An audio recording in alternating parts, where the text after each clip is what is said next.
Yan po, atin na pong tetestingin itong wangwang na ating ginagawa. Ayan po, kabit po natin yung speaker niya. Yung dalawang green po niyan, yan ang speaker. At yan po, kabit din po natin yung ano niya, yung power supply niya. Yan po, sa pula, saka itim naman po ang power supply niya.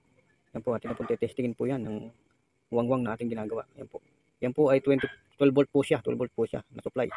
Na kinakabit po dyan. Ito po yung sa wangwang emergency na ginagamit ng mga ambulance. Yan po yan. Atin na pong tetestingin po yan. Yan po natin, connect lang po natin sa power supply.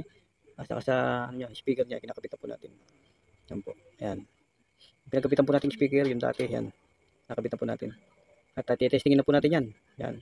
Ang ginagawa nating wangwang na amplifier. Yan. Yan po siya. Yan.